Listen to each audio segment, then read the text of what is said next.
রমজান মাস চলে আসছে, আর মাত্র কয়েকদিন পরে রমজান শুরু হয়ে যায়। এই রমজানের জন্য এই যে ইমাম সাহেবের পেছনে যতবার নামাজ পড়লাম, প্রত্যেক নামাজের পরে ইমাম সাহেব একটা দোয়া পড়ছে, আপনারা খেয়াল করছেন কিনা?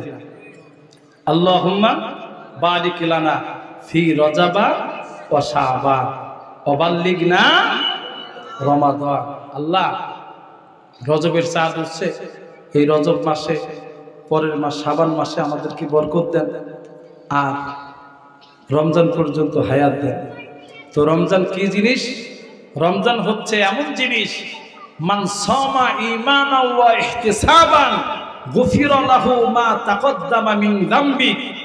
যে রমজান মাস পাইল বান্দা, আখিরাতের বিশ্বাস ভিতরে রাইখা রোজা রাখছে, আল্লাহর রাসূল সাল্লাল্লাহু আলাইহি ওয়াসাল্লাম বলেন, গুফিরা লাহু মা তাকদ্দামা মিন যামবি, এর পেছনের যত গুনাহ আছে সব গুনাহ রমজানের খাতিরে রোজা রাখার কারণে আল্লাহ মাফ করে দিবেন। রোজা রাখবো তো ইনশাআল্লাহ। অনেকেই আছে, হুজুর আমার ডায়াবেটিসের সমস্যা, বারবার খাইতে হয়, ওষুধ খাইতে হয়। খবরদার, এই ধান্দাবাজি 2 নম্বরই করা যাবে না। ফরজ রোজা ছাড়া যাবে না। যদি একটা রোজা ছাড়েন, ফামাল্লাম ইয়াজিদ ফাসিয়াম শাহরাইনি মুতাতাবিআইনি, 60টা রোজা রাখতে হবে। কয়টা? 60টা রোজা রাখতে হবে। 59টা হয়ে গেছে, একটা বাকি আছে, ওইটা করতে পারলেন না, আবার একের থেকে শুরু করে 60টা রোজা লাগাতার করতে হবে। তো লাগাতার 60টা রোজা করার পরেও রমজানের একটা রোজার সমপরিমাণ সওয়াব হবে না। এই জন্য রোজা ছাড়া যাবে, রোজা রাখতে হবে।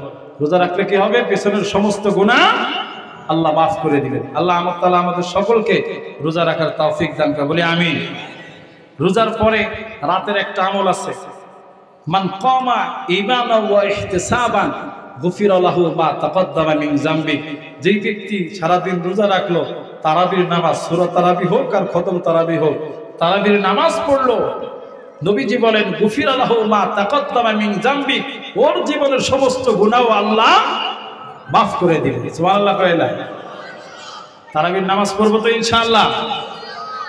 এরপরে রমজান মাসে একটা রাত আছে, লাইলাতুল কদরি খায়রুম মিন আলফি শাহর, 1000 মাসের চেয়ে উত্তম।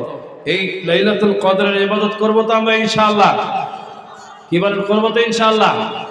আল্লাহ তাআলা আমাদের সকলকে রমজানের হক আদায় করে রমজান মাসের রোজা, তারাবি, কোরআন তেলাওয়াত, দান সদকা।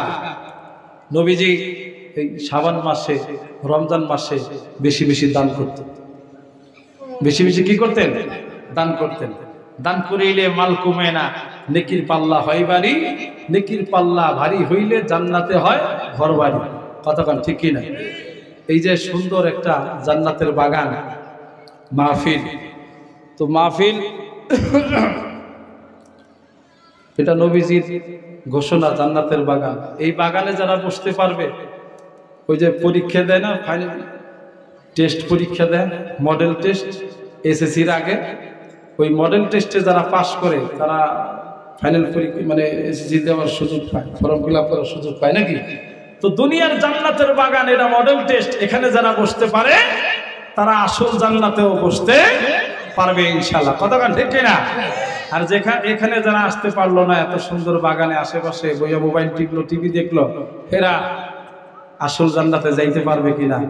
মডেল টেস্টে ফেল করে গেছে, বাকিটা আল্লাহই জানে। কতক্ষণ ঠিক কিনা?